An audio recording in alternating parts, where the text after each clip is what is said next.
unless you are you're actually new to this channel, you understand that this is not the first time of talking about uh, mentioning the concept of cybersecurity, but AI in this era that we currently live in. We're in the era that a lot of things are currently being hinged on AI.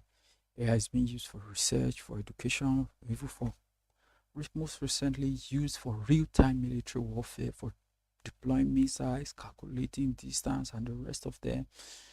All kind of things AI is currently being used for.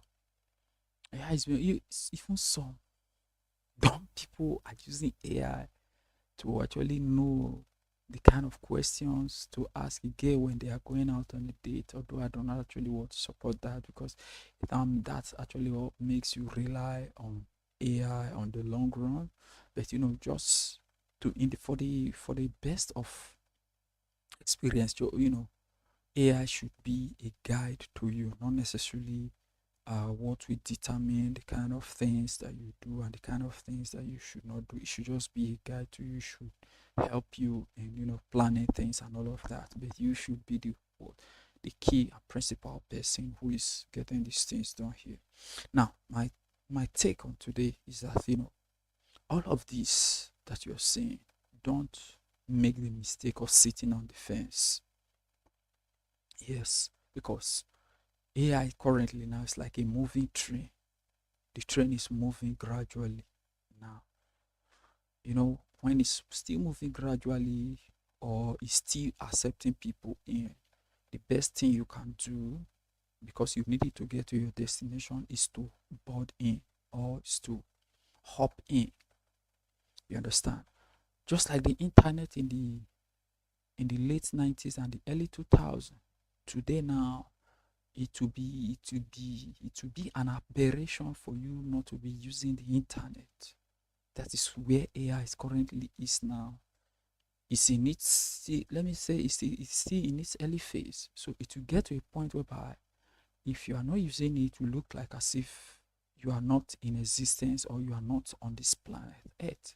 So it's the reason why I'm telling you, don't sit on the fence on issue of AI and cybersecurity.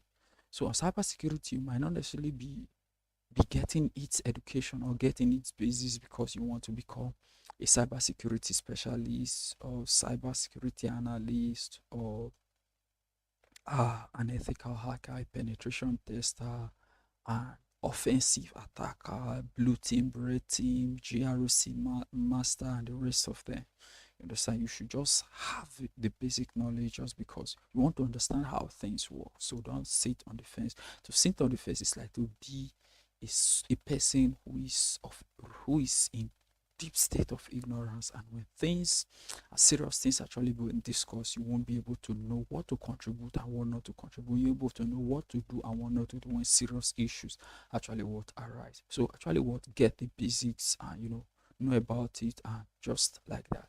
So remember that our cybersecurity beginner cybersecurity class is coming up this month of March through next month April 2026, and the cost of that particular class is $100. It's a 3 weeks class, and in that particular class you learn how to secure account, how to secure software, how to secure data, how to secure systems, how to preserve your privacy, and as well as cybersecurity in the era of AI. The cost of that particular class is just limited slots are available, and to make payment, you can see the bottom right of your screen. The payment details is actually there. So do well to make payment and join as soon as possible. As usual, I'll talk to you in the next one.